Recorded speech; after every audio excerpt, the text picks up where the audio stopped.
licensing reimagined.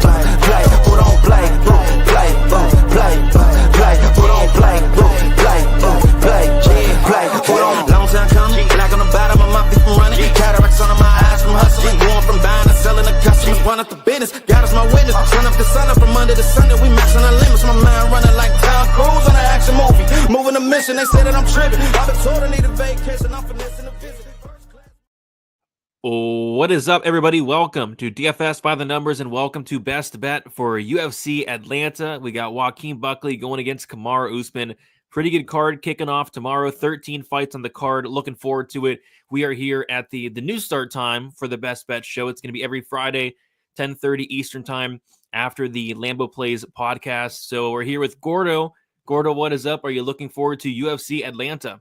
Dude, how we doing, my man? I feel like it's been a while since we've done a show together, but I am doing fantastic. Happy to be here talking some fights. We have ourselves an interesting 13-fight card. I know from the DFS side of things, it's definitely going to be an interesting slate as well, but one that I'm excited to look at from a betting perspective and a card that I am decently looking forward to.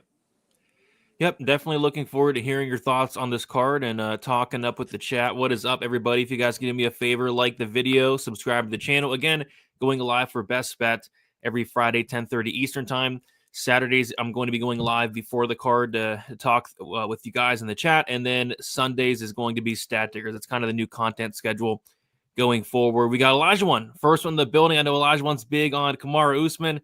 You see Kamaru Usman had to walk up on the scale backwards today. I mean, the knees are that bad. It's bad. But, yeah, we'll see. We'll see. We got Milkman. Let's get it, Brady. Milking. Let's get it. We got Forrest in the building. Good to see you. Want to see some milking, pipings, ass shavings on tomorrow's UFC Atlanta card. Gang. Yeah, I think we're going to see a lot of brutal finishes in some of these. I mean, we got a couple mismatches on this card. It's quite bad. We got Dustin. Let's go, Big Brady. Any 5 to 7 leg parlays you like? I have $3 left from my fantasy tickets. I want to get funky with it. I know it won't cash, but every once in a while they do. Appreciate your hard work. We'll kind of touch on it throughout the show. Maybe we could find some legs to put into like a 5 to 7 leg parlay, Dustin, for you. We'll see what Gordo's on, and I'll give some insight as well. For saying Brady's on time every time and never late. Barcelos to shave the ass of Garbrandt. Cannot wait for that fight. We got Mr. or Dr. Latoris. What is up, Dr. Latoris? Good to see you. Let's get it. I got appointments in the morning. There you go. Need a plus 2,000. I'm going to miss my child support payments. Maybe we'll find you a plus 2,000 on this card. We'll see. It's going to be tricky. And we got Jacob, Brady, and Gordon, the dynamic duo. Let's get this money. Let's get it. All right, guys. I say we get into it, and we're going to start with the first fight on the card. I never thought I'd see it, but we have Jamie-Lynn Horth, minus 600. Vanessa Demopoulos sitting as a plus 425 underdog. Gordo, 13 fights, which means you get 3 passes. I would be shocked if you came up with something for this fight, but maybe you surprise me and have something you like. What do you like in here? Dude, I know. I've been staring at this card for a while, and there are a couple matchups that I really do not want like any part in, and this is kind of one of them. But, you know, first fight of the night, you watch the weigh-ins, you got Vanessa Demopoulos over there doing the splits on the stage and then just getting absolutely big dogged by the Canadian legend and Jamie-Lynn Horth, the just absolute phenom she is. And I was so starstruck looking at Jamie-Lynn Horth. I'm like, I got to bet on this girl. You know, she's just an absolute tank. But jokes aside, I do think this is a spot that you really shouldn't bet on. But I do think there's a couple markets here that I do think may be a bit different. And I think it should have some fun and save my passes for later. So let's get crazy. Let's do something you probably shouldn't do. And let's take some violence in a Jamie-Lynn Horth fight. I think she was towering over someone like Vanessa Demopoulos. And you're giving me the look like you think I'm kidding. I'm actually going to play some Jamie-Lynn Horth at KO at plus 1,200 I saw. I don't know what the best is. Or the KO. I could look it up. Plus 400 you saw? I said plus 1,200. Plus 1,200. Oh, it's come down now. Now it's plus 8. Oh, it's not fun. I wanted 4 digits. I see plus 900. Best available right now. I see plus 900, yeah. All right. So, okay. All the joking outside of me marveling at this Canadian here, the truth is Vanessa Demopoulos is someone who gets hit very, very often. And now coming up a weight class, I did not think she looked that good in the scales. And again, not a bet you should be taking, but when you're giving me a minus 600 favorite who is going to tower over, has the potential to land some ground and pound, someone who will be the more let's say, explosive fighter this weight class, I do think she could land on something like Demopoulos. So turning a -600 to a +900 price tag, I think I could take a shot on it here. The truth is, I have 3 other passes that I want to pass on even more. So I want to take a sprinkle on a big plus money number and look to have some fun with it here. Again, don't advise to it, not financial advice, but let's have some fun, cheer for a Canadian. And I do think that line is more live considering the size discrepancy and how I don't think Vanessa Demopoulos is necessarily one you should be trusting up a weight class. Yeah, and I wasn't making that face because I thought you were joking. I was making that face because I was rewatching the Vanessa Demopoulos weigh-in video. I mean, it's very impressive. So you don't see splits like that, not since Jordan Levitt. I'll tell you that right now. But yeah, Horth was look 3 weight classes bigger. So maybe that's why money's coming in on the looks like money's coming in on Horth inside the distance, Horth by knockout, stuff like that. I won't be betting on this fight, but yeah, I think Horth gets it done. -600. It's kind of crazy, but at the end of the day, it's she's a lot bigger than Vanessa here. We got John Baker with the eggplant. Good to see you, John.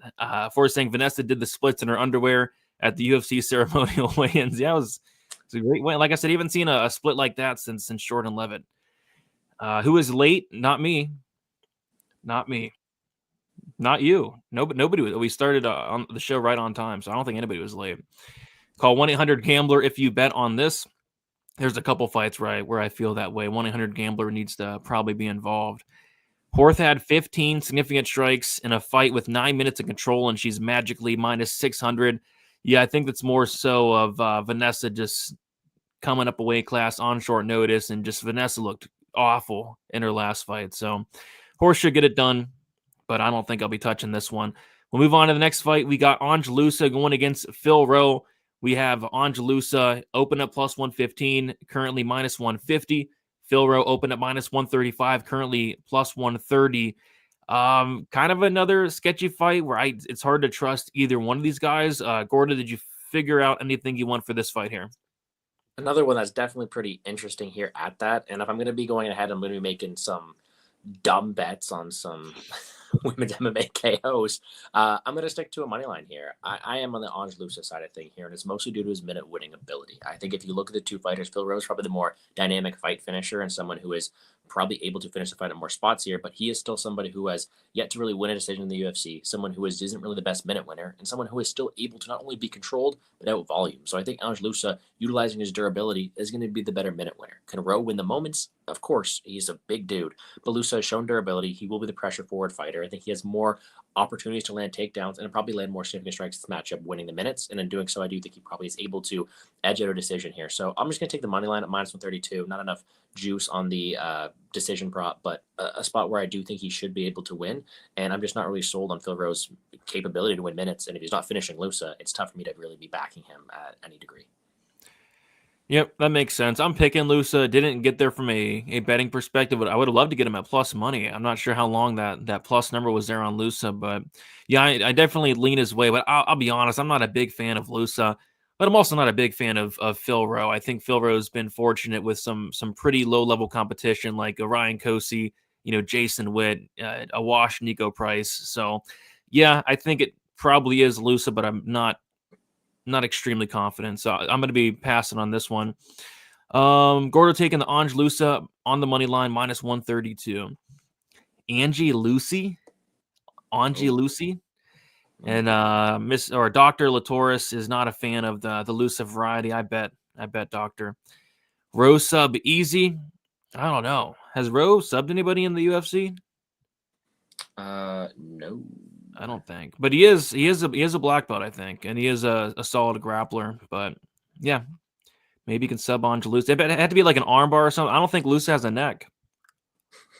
Didn't look like he had a neck. So, Dr. Latoris, is it recommended to throw a hot dog down a hallway? I don't think so. All right, let's move on to the next fight. We have Ricky Simone going against Cameron Smotherman. We have Ricky Simone. Oh, he opened up -350, went all the way down to -525. He was around -525 for a while, but late money coming in on Smotherman. He's currently Simone's currently -400. Smotherman is currently a +300 underdog. This was originally supposed to be Simone versus Jourdain, and Jourdain had to pull out, and then in steps Cameron Smotherman on pretty short notice here. Ricky Simone, big favorite.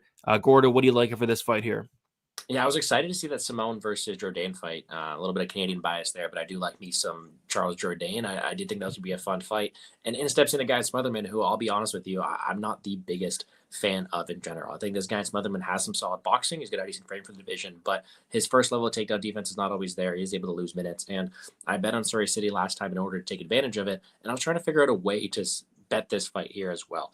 In this one here, I think I'm going to go with I was debating between a couple lines, but I think I'm gonna go Ricky Simone by decision here. I think the fight going the distance is a bit odd on the number. I wouldn't be opposed to taking just the fight goes at plus 135 either, because I do think this is a spot for Ricky Simone, who did get a knockout last time, but has been pretty content to go out there and ride out decisions. He has the ability to go out there and land 6, 7, even 14 takedowns in a fight. And even though he doesn't have the most ability to control people, he has good cardio, good ability to go out there and land takedowns, and is truly getting a step down in competition from the likes of Basharat and other people, and Oliveira at this weight class, who have just had really good takedown defense, to a guy here at Smotherman, who, yes, has a solid get-up game, but has the ability to be taken down the first time plenty of times. So in my opinion, I think Ricky Simone goes out there, is able to compete in the striking with Smotherman, but the takedowns and the ability to get him down to the mat repeatedly is going to help him win this fight, and a fight that I do think gets extended. I'm not the biggest fan of Ricky Simone's finishing ability, despite the knockout he got last time, so I do think he's able to ride this one out, and I'm surprised to see plus money on the fight goes here.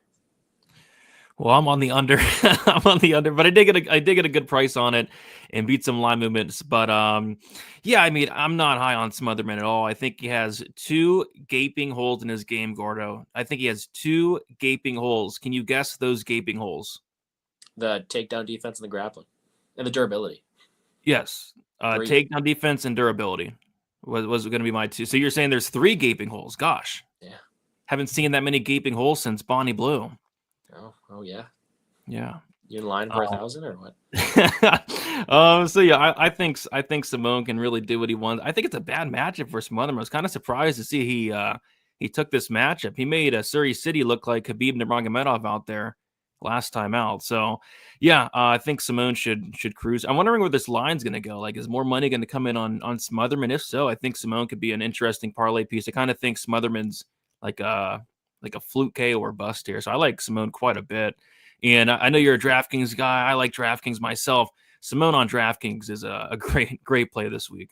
I think he's going to be the most popular fighter on the slate for good reason. Salary discrepancy there. And I do think he's able to go out there and get a ton of takedowns. I understand the holes in Smotherman's game. When I picture Ricky Simone, despite him having a finished victory over Merab Dvalishvili, I still don't really see him as either a one-shot power guy, again, despite the last performance, or a pure submission grappler, even better than even Surrey City, who I do think has some decent skills down there. So I think that the line, maybe we disagree on that a little bit, and there's only one way to find out. I wish you the best of luck, my friend.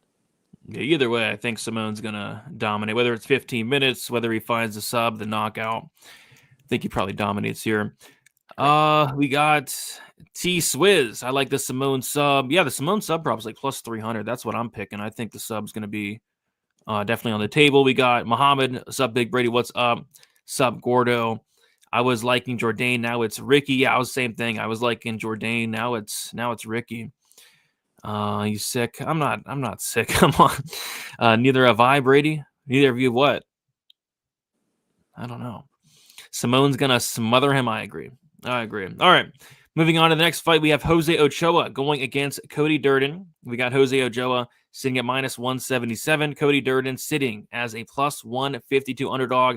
This is probably one of my favorite fights of the entire card. Like, stylistically, I'm looking forward to this one. Looking forward to seeing if Cody Durden can go in there and maybe give him a vet lesson, or if Ochoa is the real deal. I think we want to find out whether or not Ochoa is the real deal. I think it's a great test for him here. Gordo, what are you doing for this fight here? I think this is a fantastic matchup. I think it's a really good test for Ochoa, who honestly is getting a really proven guy in Durden, who's going to test the ground game, who's going to test the ability to go out there late. I ended up picking someone, Jose Ochoa, to get this one done. I think he's going to be able to separate himself in the striking, but it's not a line I'm willing to play. So this will be my first pass of the night. I'm going to sit back and watch and enjoy as a fan, because I do think there is a multitude of ways this fight could go. Could it be Cody Durden taking him down and riding out a decision with a vet lesson, a takedown game? Because we haven't really seen the takedown defense or ground game of Ochoa Ochoa tested too often, or is it going to be Ochoa piecing him up down the stretch, potentially even getting a finish on someone like Durden, who is decently hittable at times, although he's pretty durable? I can see it going a multitude of ways. So I lean Ochoa. I lean towards even some over props or maybe some late Ochoa. But to me, I'll be using my first pass in this matchup here. Yeah, I like Ochoa as well. But yeah, I think Durden by decision at like plus 275 could be a good look. And then I know people are on the Ochoa sub prop this week, which makes a ton of sense. Like Durden's been submitted 4 times, almost 5, with the Hadley fight. That was very close. And Ochoa, decent grappler, opportunistic grappler. Could see maybe an Ochoa submission there. I'm more on the Ochoa side. I think he could potentially, land something big here or snatch at that neck potentially. But Gordo's taking the pass here, and you have 2 passes left. 2 passes left. We got Dr. Mike Latoris. Neither have I seen those gaping holes since Bonnie Blue. Yeah, they're big and they're gaping. Durden sub or decision, boys. Don't sleep. He ain't losing in his hometown. We'll see, man. I mean, it wouldn't surprise me if he went out there and took down Ochoa, controlled him for 15 minutes. Wouldn't completely shock me. I don't want to rule Durden out, but we'll see. I think this fight's a very interesting one. Hey, I'm thinking Ochoa. I think he gets it done, but Durden isn't a bad play on DraftKings, despite this not being a show of that variety. Oh yeah, that's true. Like if he's winning, he's scoring a ton. So yeah. Don't mind that. I want to see a Durden win. Definitely a pass. Yep, would be nice to see him win in the hometown. All right, moving on to the next fight, we have Malcolm Wellmaker going against Chris Motinho. We have Malcolm Wellmaker. He opened up minus 1,300. He's currently minus 2,000. Was as big as a favorite as minus 2,500. And we have Chris Motinho currently sitting as a plus 1,000 favorite. Gordo, you giving Motinho any chance at all here, or do you agree with the odds? I'm going to use 1 unit on Malcolm Wellmaker at minus 2,000 and continue on in the day. No, I'm just kidding. I will find some way to play this one. I think it's an interesting matchup. Shout out to Motinho for taking this fight. I'm happy to see him back in the UFC because the dude's willing to put his body on the line. There's no debating that. 28% striking defense, albeit skewed to someone like Sean O'Malley, is just very, very interesting. But I do think he's someone who could maybe look to drag some Wellmaker into some deep waters, but you really are grasping at straws. When it comes down to speed, athleticism, power, it's all going to reside on the side of Wellmaker. And if you are being landed on by someone as powerful as him, as someone who was able to found the timing, someone who was athletic as him, the game plan Moutino's doesn't always really grade out that well. Now, I completely understand Moutino's tough. He's durable. He could have survived 15 minutes against someone like Sean O'Malley. I still think he's someone who's too hittable for his own good. And against someone like Wellmaker, whose best attribute is his athleticism and power, I don't always think it goes his best way. So I'm going to be taking the square play, probably the trap line of this fight, and just take Malcolm Wellmaker by round 1 at plus 100. You're getting a minus 2,000 who is known for his explosiveness to get a first round finish, and you're getting a plus money number to do that. I don't mind it, despite how tough Moutino is. If Guido Canetti can do it, so can Malcolm Wellmaker. Yep, I'm on that too in a way. I did the same game parlay, Wellmaker and the under 1.5. At minus 150 because it gives them those extra 2.5 minutes. But yeah, I think it's probably in round 1 as well. It's just a bad combination. A 29% striking defense with the power of Wellmaker. I think it ends pretty poorly for Chris Motinho. But we'll see. I mean, Motinho, his best attributes probably that toughness, but at the same time, like the dude got knocked out by 80-year-old Guido Canetti. Remember that? I do. I cashed pretty well on that. Yeah, I know. Our guy Lou had Canetti like round 1 KO at like plus 1,200 or something like that. Those were the days. Yeah, but yeah, Wellmaker should go out here and I think hopefully finish within the first 7.5 minutes. But for Gordo's sake, round 1. We got Blomdog. Hey, what's up, Brady? What's up, Gordo? What's up, everybody? What is up? Good to see you in here. Buckley is hungry. His coach was trained by legend Dick Fitz. Well, there you go. I love it. Wellmaker sub round 2 because I trust the durability or a sprinkle on Motinho. We've seen crazier stuff happen. Eye poke, leg break. Yeah, if Motinho wins, it would have to be some type of injury or something. Something had to have went really wrong for Motinho, like a DQ, potential DQ for maybe he's training with Cody Brundage. Who knows? Yeah, maybe. Malcolm to win plus under 9.5 minutes, minus 160. That's a great win. Oh, win by KO. Yeah, I like that. What is the second round KO prop for Wellmaker? Wellmaker, did you say by round 2 or round 2 KO? He said round 2 KO. Round 2 KO looks to be plus 360. Plus 360 on Bet Rivers, plus 300 on FanDuel. Cam is going to land that Wellmaker and make all well. We'll see. We'll see. All right, let's move on to the next fight. It is Michael Chiesa going against Court McGee. We have Chiesa minus 350. We got Court McGee sitting at plus 285. A fight that I have no clue what to do with. I'm curious to hear if you found anything on this one, Gordo. I'm just wondering if this fight's taking place at the arena, or is it taking place in the retirement home? I'm not too sure. You do got two older fighters here. I'm not really sure where they're taking this fight, but I do think it's an interesting one, and one that, if I'm being completely honest, I don't really necessarily agree with the odds. I do think that Chiesa is probably younger, able to go out there, utilize his physicality, is definitely someone who's able to be in a better shape of his career right now. Court McGee has not looked good recently, but if we look at the style that Court McGee goes out there and fights, he's got very good takedown defense, never been submitted, and he's probably the better striker, volume striker than Chiesa. So although Court McGee can probably be out-muscled and out-physical towards being held down, I don't see Chiesa taking him down, submitting him in round one. No one's been able to do that so far. So it's a really tough mindset for me to put them through. And then is Chiesa going to go out there and knock him out early? I'm finding it hard to believe that. So I've made a couple questionable bets on this card already. I'm fully aware of this. Brady, I need some help. But I'm going to take these old men to go the distance. I just find it really hard for me to see Michael Chiesa going out there and insta-subbing Court McGee, who has phenomenal submission defense, who's never been submitted. And in doing so, I don't think Court McGee has the one-shot knockout power to knock out someone like Chiesa, who is also that's probably his weakness as well. So I do see this fight getting extended more times than not, probably being a bit disappointed more times than not, but a fight that I do think the line is wide, but that's probably the best way to attack it, in my opinion. Yeah, fight goes to decision minus 130. Minus one. That line makes no sense to me. Like, what are the? Something feels like fishy about this total. Like, shouldn't this total be like completely juiced to the over? I agree, and that's what's the thing. It's just an age-based thing. If Court McGee hasn't looked as washed as he has recently, the line's not like that. I think he still's got it in him. Like, you can lose your physicality, you can do all this stuff. You still have the submission defense, and if Sean Brady's not going out there and decimating you in the mat, is Chiesa doing it that easily? I find it hard to believe. Yeah, I don't know. This fight just feels fishy to me. Like, why is Chiesa minus 350? Like, I agree. Why? Why is the fight goes only minus 130?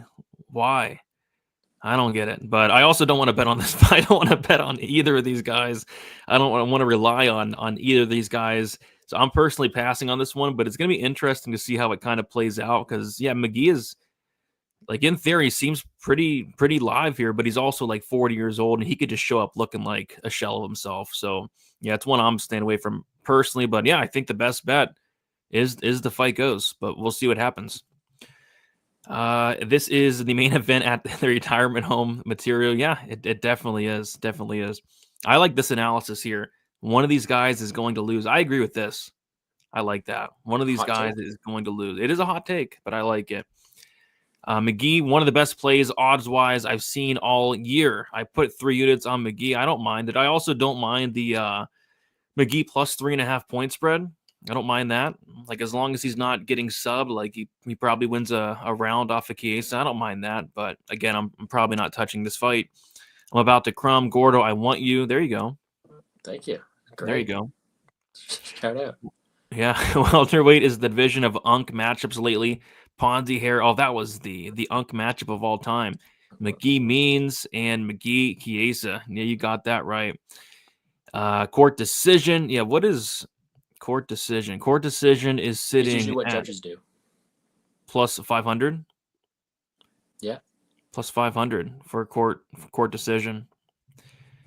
Yeah, that's probably how he wins. Probably how he wins. All right, is that the feature? Is that the featured prelim? I no? don't think so. Oh, they have Craig Bolato on the prelims. Okay, so we got Bolato versus Craig. Wasn't this like the co-main event or close to it when they were supposed to fight last time? Yes, sir. And now they're on the prelims. Dang, That's kind of rude. Bolato minus 405, Paul Craig plus 305. I think the odds are pretty much around where they were when these guys were supposed to fight a couple weeks ago. Bolato came down with a bad case of the herpes and hopefully got that all cleared up. But yeah, interesting fight here.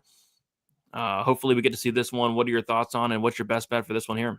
Yeah, do we have like a herpes status for this fight? Like, has anyone called in and checked on him? I'm assuming he got cleared because they're letting him fight, but hopefully nothing pops up, during fight day.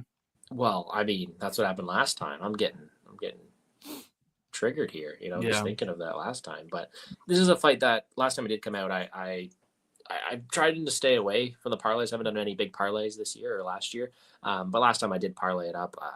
Under 2.5 was the prop I did like here. I do think one way or another, this fight is going to have some damage dished out in it. Whether it be Bolato, whose best attribute is his physicality and his power thrown, go out there and take the head off of Paul Craig because big dudes are able to go out there and finish the dude. Or if it's going to be Bolato being dumb enough to go to the ground with Paul Craig can have some success there. The way that Jimmy Crute was able to treat Rodolfo Bolato on the ground gives me very good faith to Craig having some success down there. So either way, whether it be the power of Bolato, the physicality of him, or the ground game of Paul Craig, I think there's a finish materializing. And in a spot like this, I think the aggressiveness of Bolato is going to force exchanges that do force this fight to end here. So I'm on the under. I'm just going to take the under 1.5 at either. I saw minus 110, but I'll see a plus 100 there, which is pretty decent.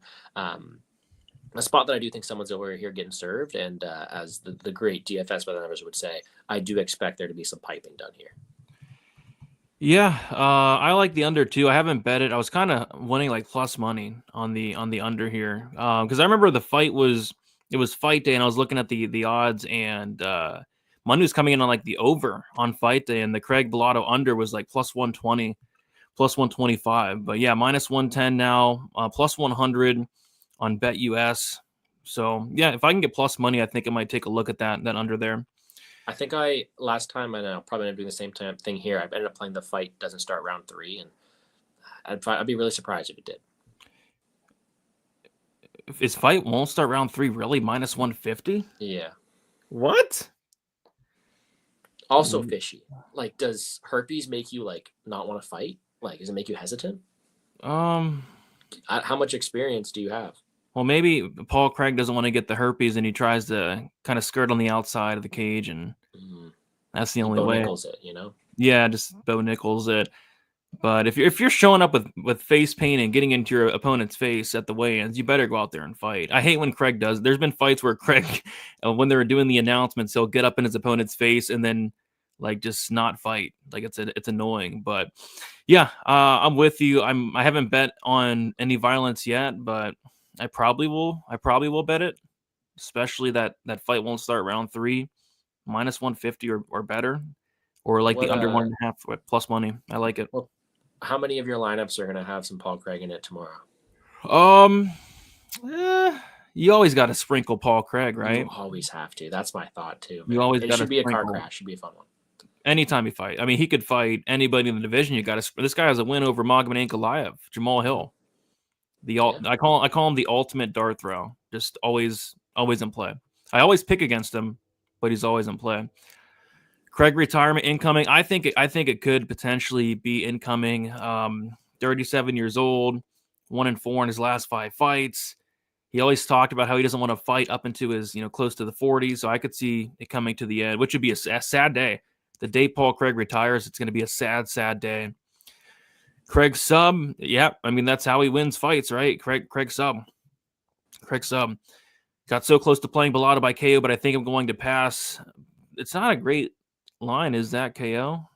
KO, minus 125. I think it hits, but I don't know. I don't really trust Bolato. I mean, Bolato almost got finished by Ihor Peteria, so I'd rather just play like the under.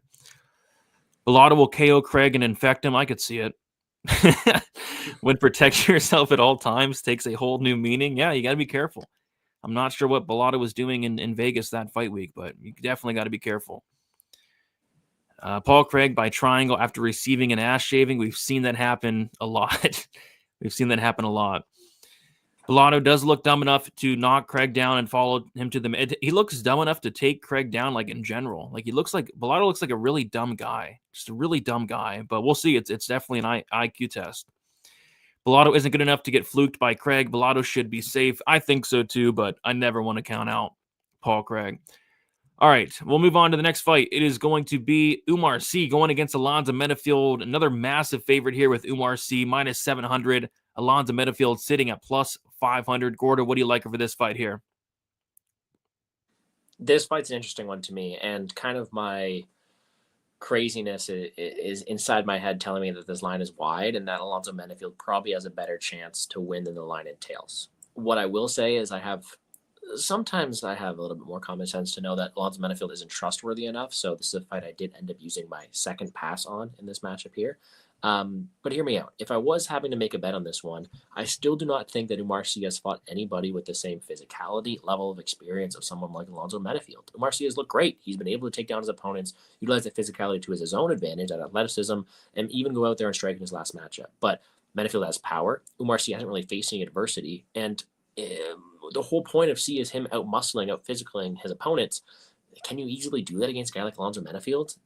It's really tough. So when Alonzo Menfield is expected to go out there and do well, he usually loses. But in fights he's able to sometimes count it out against Jacoby, against Crute, he's sometimes able to find that will within him. And I do think that Umar Sy is definitely an unproven prospect in compared to someone like Alonzo Menfield. So I was tempted to take a plus 500 shot on Menfield. I do think the line is wide. But I just don't think he's trustworthy enough at this point, and probably Umar Sy is able to gut it out. So closer fight than I think the line entails, but I did pass on this one. Yeah, I passed on this one as well. I think Sy wins, but geez, minus 700. Like if I'm laying minus 700 on Umar Sy, I kind of want him to go against a guy with just no ground game, no takedown defense, because that's what Sy's best at. It's the wrestling, the grappling. And to be honest, like I didn't really see a ton of his striking up until his last fight against Da Un Jung, and it looked solid, but he's primarily looking to wrestle here, and it's very hard to wrestle Alonzo Menfield. So, yeah, I think this line's extremely wide, and I don't feel great about it, but I think Sy gets the job done. But, yeah, I think he could win by any method, though. I think it could be like a knockout. I think it could be a submission. I think it could even be a potential decision. So I didn't really find anything on this fight personally. Go Craig. Yeah, rooting for Paul Craig. It'd be nice to see him go out there and get back in the win column. Big fan of Paul Craig. How can you not be? You can fight with staph, coke, and steel of a steel bar in your leg, but not herpes. That's true. That's true. The Oldberg fight proves that Menfield has the fight IQ of a fence post. Yeah, that was weird. That was very weird. Very weird. Live. Oh, you were there live. That must have been like interesting to see live.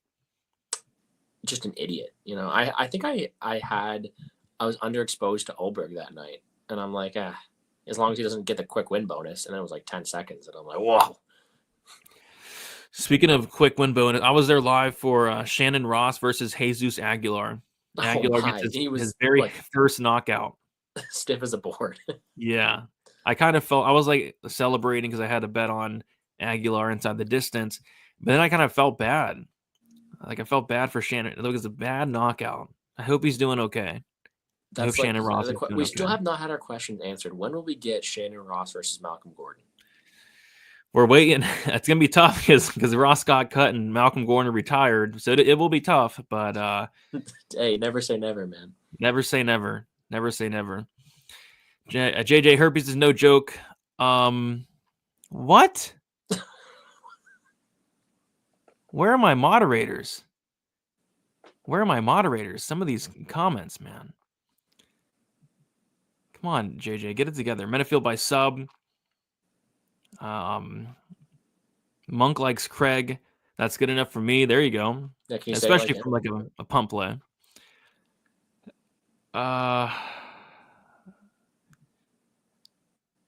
Let's see. Pat Barry cornering twice tomorrow night. He's a hardworking man. There you go. True story. Okay, I don't care if it's like I don't want to hear that stuff. So let's keep it PG. Let's keep it PG. All right. Moving on to the next fight. It is Mansur. Wait, before we do that, we're gonna quickly recap these prelims here. All right, so we have Gordon taking Horth by knockout, plus 900.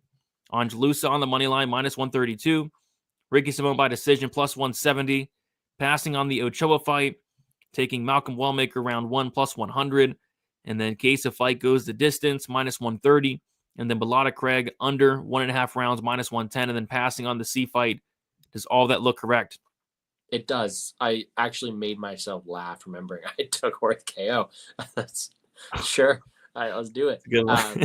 But everything does look good. And there's definitely some sketchy fights in this card, but we got one pass left. Yeah, there definitely is. There definitely is. I'm watching a few minutes delay, Brady, but on DK for the court fight, why is the over 2.5 minus 140 and the fight goes is minus 150? Fishy. Yeah, that's weird. That makes no sense. I don't know, man. I don't know. All right. So let's move on to this main card. Before we do so, if you guys could do me a favor, smash the like button, pipe it up, subscribe to the channel, going live every Friday, 10:30 Eastern time for some best bet. We have Mansur Malik going against Cody Brundage. We got Mansur Malik minus 800, Cody Brundage plus 550. Another massive favorite here in Mansur Malik. Gordo, what are you doing for this fight here? I think this fight is going to be chaotic. I think it's going to be fun. I think it's one where, they keep feeding Cody Brundage to the wolves here, and it looks of entertaining fights. And I think feeding him to a big, powerful, athletic dude like Mansur Malik, who has some terrifying ground and pound, is a recipe for disaster, honestly. However, it's really hard for me to go out here and target something like this, right? Mansur Malik minus 800. Fight doesn't go minus 1,000. Oh, just I agree, but to that extent is pretty crazy. So, you know what you got to do in spots like this, and it's never fun to say. You kind of got to forgive yourself, say a prayer, and move on. But it's Cody Brundage, round 1. I mean, that's it's his path to victory. Even if he's winning by disqualification, it's cashing for him here too. And here's the difference: is he's going out there and speaking to someone, Mansur Malik, who is terrifying and who should win. I think Mansur Malik is going to be one of my favorite DraftKings targets, one of my highest owned targets, along there with Simone this week. However, he got rocked by Nick Klein. He's still pretty stiff on the feet. And although he's able to go out there and land the takedowns, the powerful ground and pound, Brundage fought the better level of competition. He's going to have power, and his path to victory usually comes early. So when you're giving me, what was the last see, plus 1,100?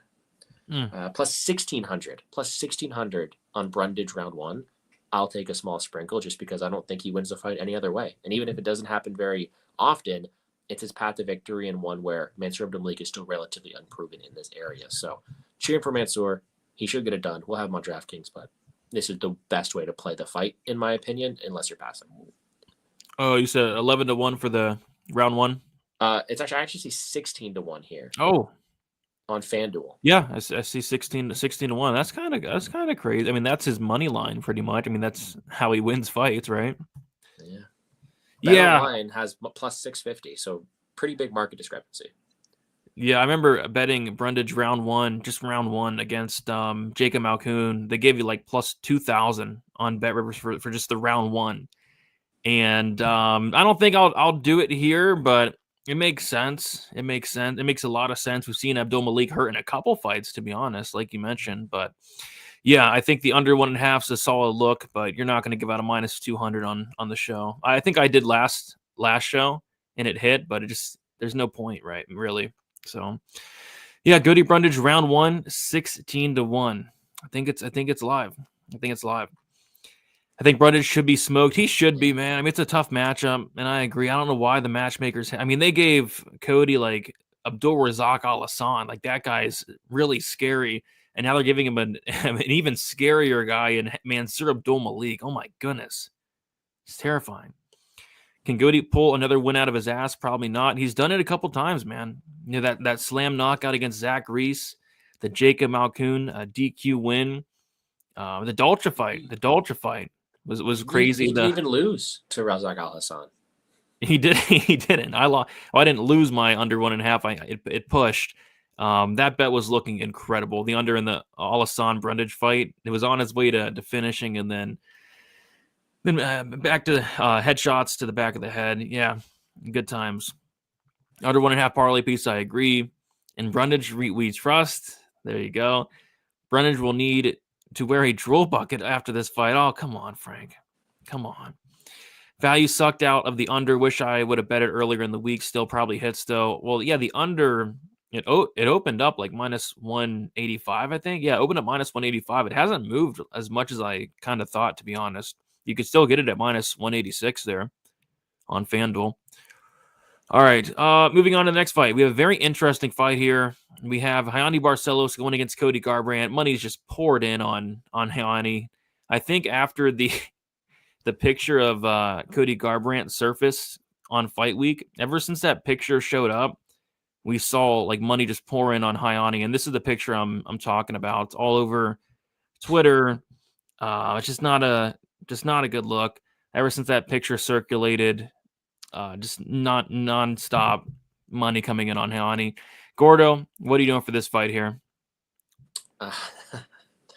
Yeah, this fight here is another very interesting one. I think a couple of years ago, even this would be a shot on Cody Garbrandt for me. I think if you look at like people who are beating Garbrandt is typically the big, more powerful guys. People are able to land up with him. Even the smaller, powerful guys like Akara France, people are able to find that chin, are able to have success, and that's not really Ryan Barcelos' style. Cody Garbrandt has decent lateral movement, and it was just a fight ago that someone was minus 255 to knock out Ryan Barcelos, and it was minus 1100 to beat him because of his own chin deficiencies. So I do think there was a world where Garbrandt's able to go out there and land the powerful shot. Barcelos' chin is still in question. But aside from that, I do think that Barcelos has the ability to go out there and land takedowns. We saw Garbrandt taken down almost instantly submitted last time, and the older he gets, the worse that may look on him here. And with the way that Barcelos has been eager to wrestle and eager to go out there and submit, probably after he got knocked out, it's been a better look for him, right? It was only like 3-4 years ago we were getting mad at Barcelos for not wrestling and wanting to strike. And now that he's been knocked out, he's like, all right, let's get back to my bag and go out there and wrestle. I think it makes it for a decent striker versus grappler matchup and one that should probably finish. So for me, my bet with this one will be the fight doesn't go. Minus 120, I see best available. I do think it's either going to be Garbrandt landing in that one lucky shot, not lucky, but one powerful shot, something like Barcelos, or Barcelos going out there spamming takedowns, looking to break the will of this man and looking to really make him quit the same way Cody Garbrandt's hairlines look to be quitting on him right now. Oh, God. Yeah. Oh, yeah, that's bad. I mean, some of these pictures, man, like there was another one that was, like what's going on there? What's going on there? Yeah, that's Cody. bad. What's with Cody's this week, man? 3 underdogs, 3 Codys.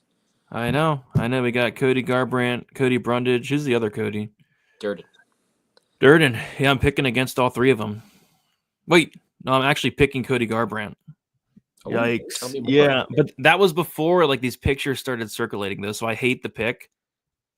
But yeah, I'm really, really nervous about that one, but we'll see.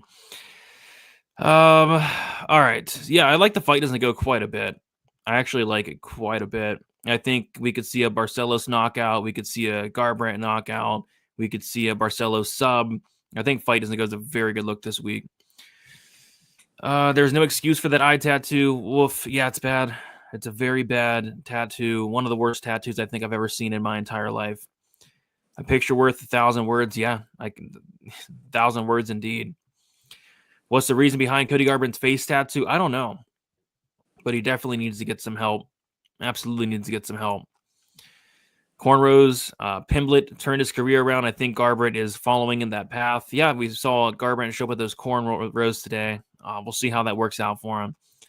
All right, moving on to the next fight. We got Edmond Shabbazian going against Andre Petroski.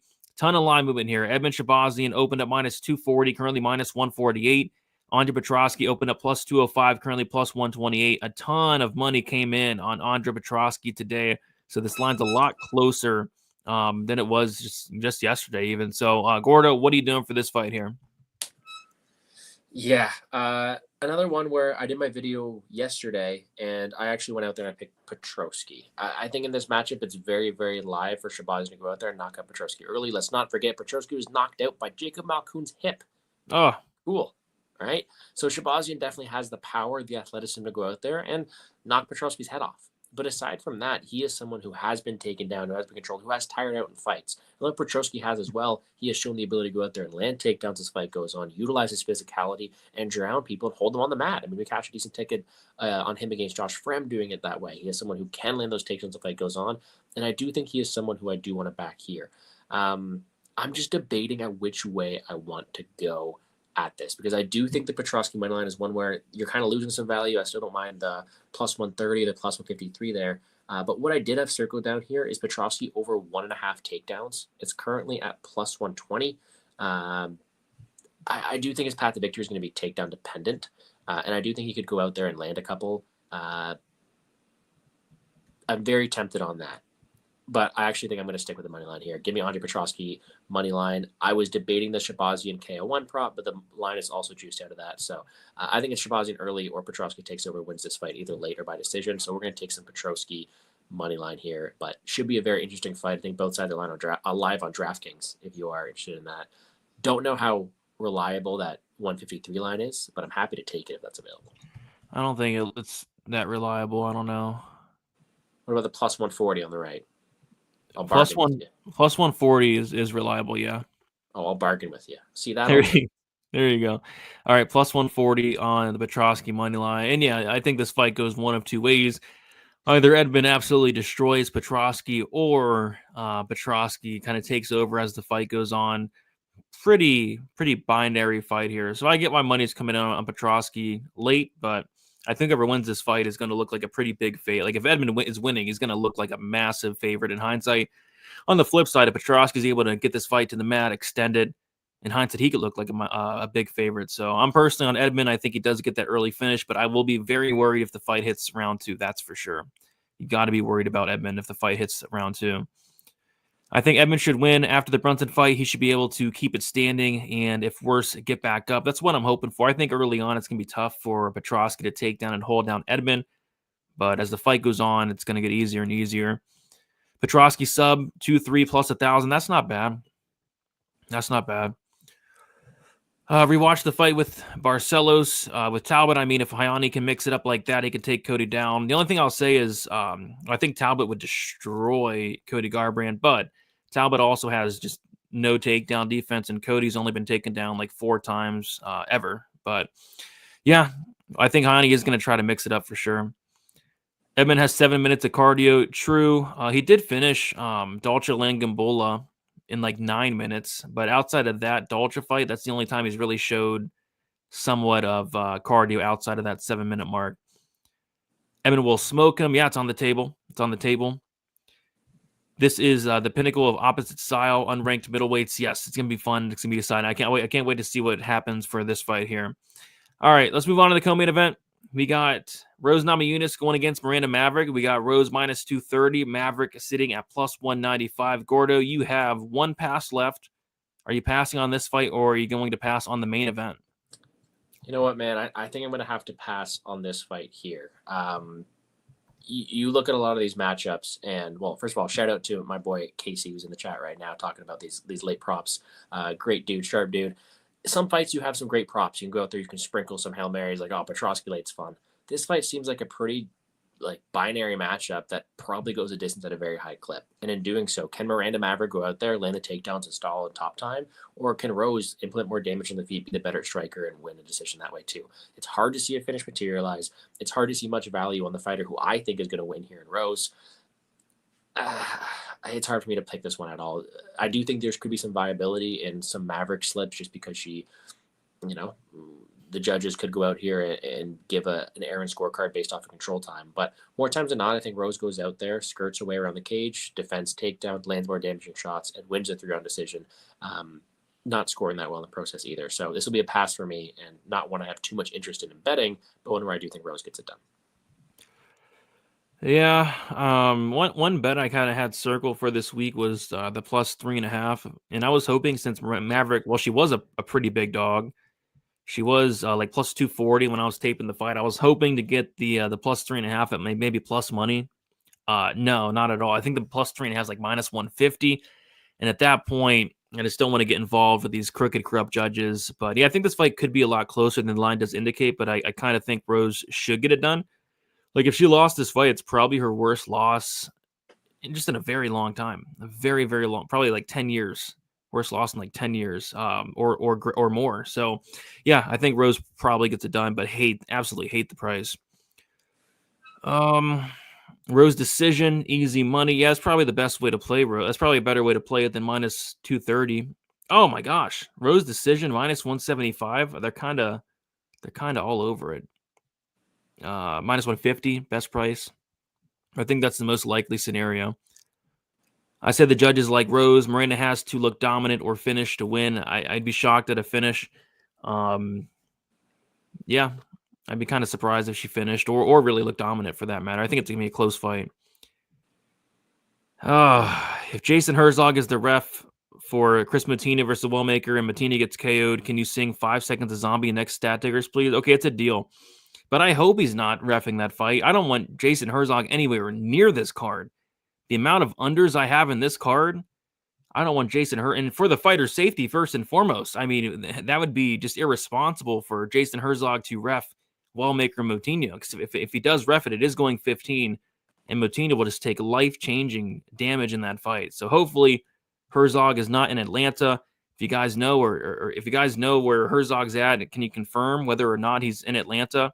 Because if he's in Atlanta, my unders could be in serious jeopardy. The Brundage Malik. Oh, imagine Herzog reffing the Brundage Malik fight. Malik gets on top of Brundage and pounds away. That fight's going 15. Hopefully Herzog's nowhere near Atlanta. I don't want to in the same state as some of these fights. Yeah, hopefully Herzog's in California. Made a lot of money on Maverick, and I'm not stopping now. Pat Barry as your coach is all I'll say. There you go, man. There you go. Hopefully you can cash it. Pretty decent sized dog. All right, now it is time for the main event. If you guys could smash the like button, subscribe to the channel, go check out my guy Gordo as well. Does great content every single week. We have Kamaru Usman going against Joaquin Buckley.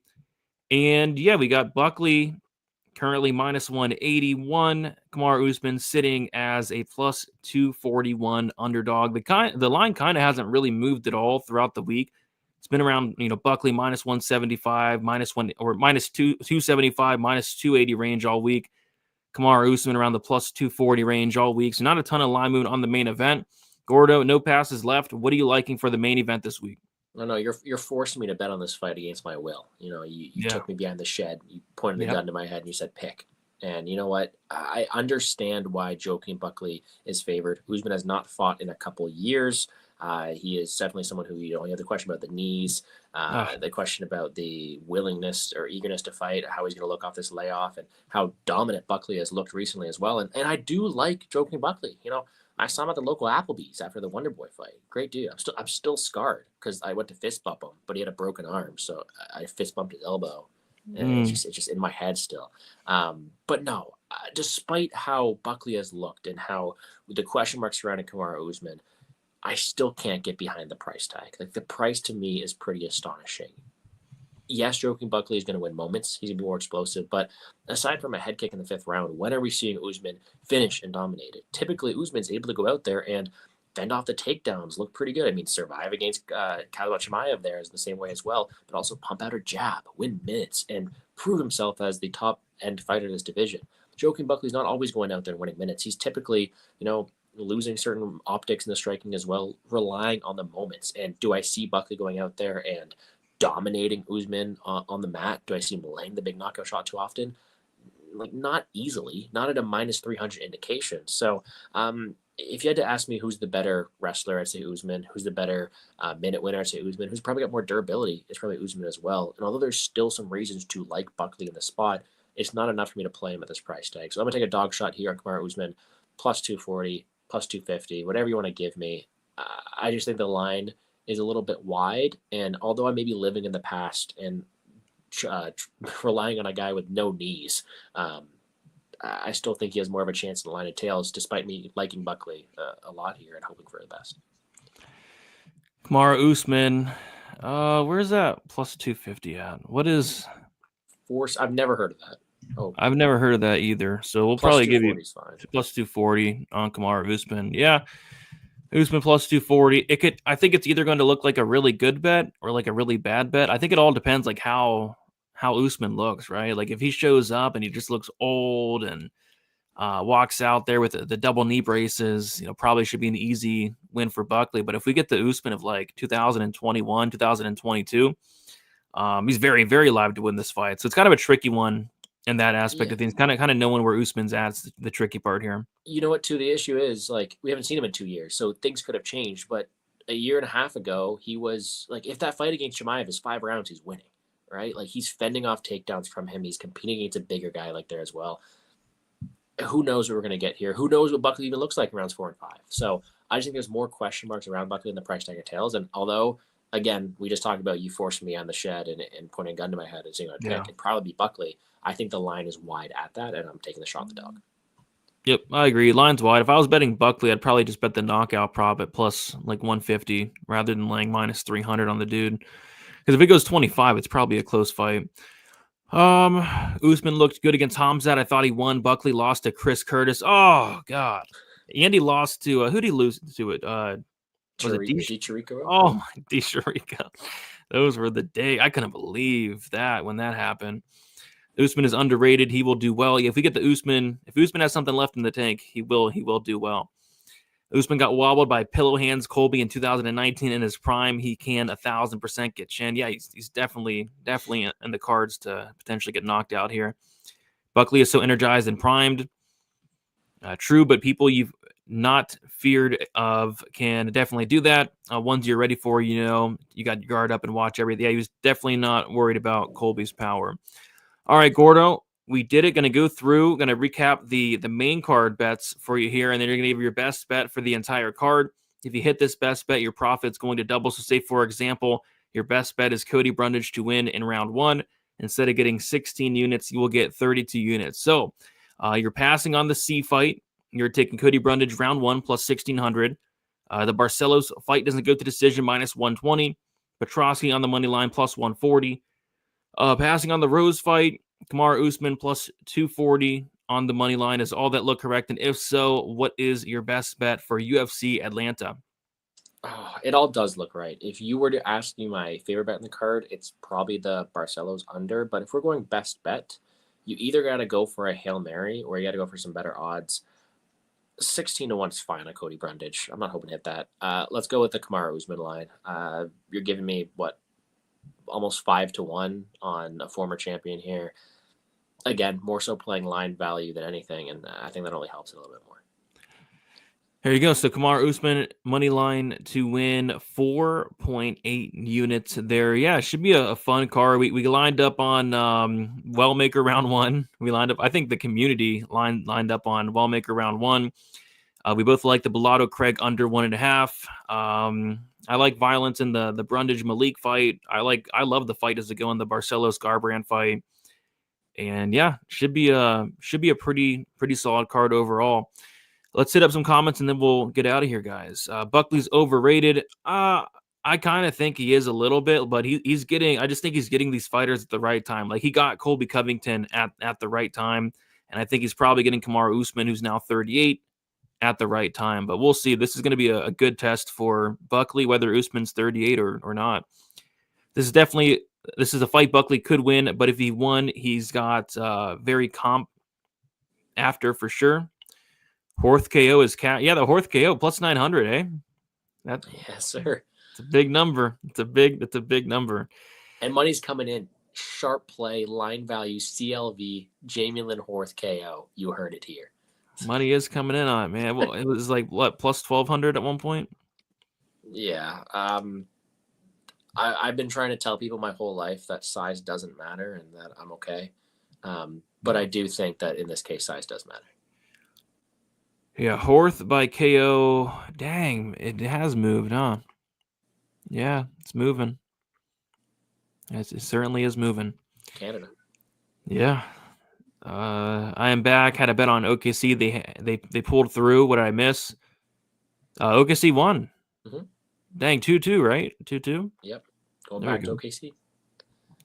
Brady, what would your best bet be? My favorite bet would probably be, I think Barcelos sub at plus 500 has some meat on the bone there. I think that'd be my best bet.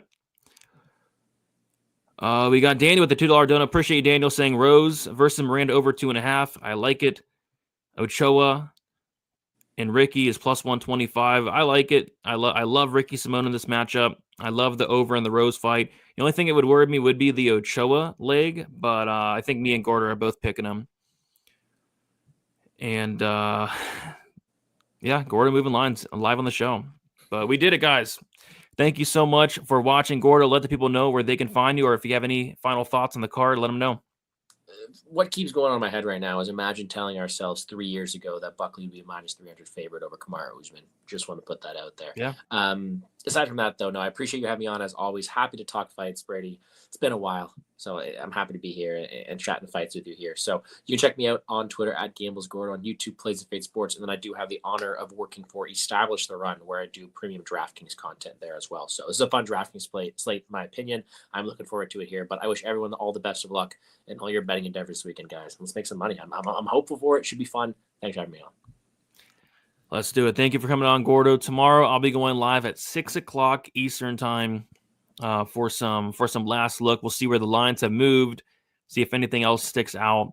Because fight day line movement's been like wild these last couple of weeks. Just lines are moving very quickly on fight days. So we'll talk that tomorrow. Do me a favor on the way out, like, subscribe, and we'll talk to you guys soon. Best of luck for UFC Atlanta. See you guys later.